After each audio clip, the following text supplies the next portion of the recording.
حضرت سعد بن ابی وقاص رضی اللہ تعالیٰ عنہ سے روایت ہے، یہ عشرہ مبشرہ میں سے ہیں۔ عشرہ مبشرہ وہ 10 صحابی ہیں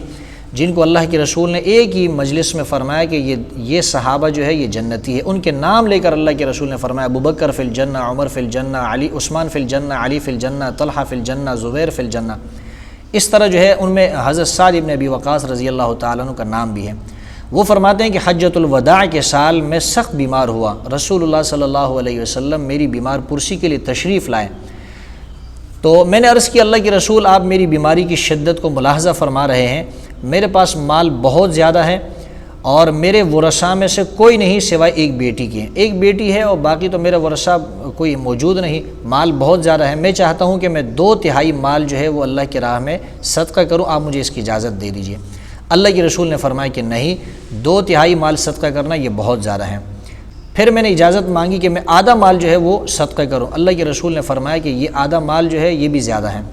پھر میں نے اجازت مانگی کہ 1/3 یعنی 1/3 جو ہے وہ میں اس کی وصیت کر جاؤں، اللہ کے رسول نے فرمایا کہ ہاں ٹھیک ہے، 1/3 یعنی 1/3 جو ہے آپ اس کی وصیت کر لیں، لیکن یہ بھی زیادہ ہے،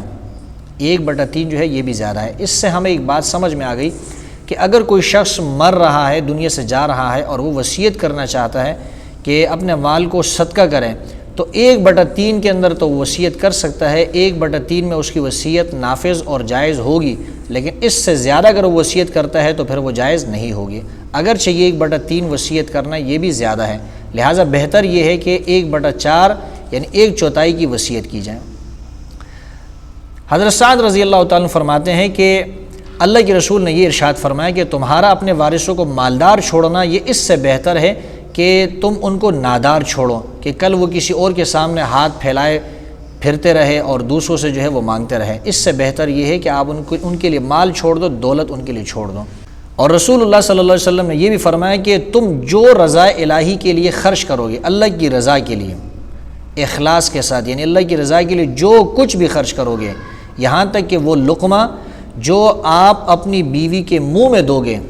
اس لقمے کا بھی آپ کو ثواب ملے گا، باقی خرچ کرنے کا تو ثواب ملے گا ہی، حالانکہ بیوی کو کھلانا پلانا یہ انسان کی ذمہ داری میں سے ہے، لیکن فرمایا کہ اس پر بھی آپ کو اجر ملے گا، اس پر بھی آپ کو ثواب ملے گا۔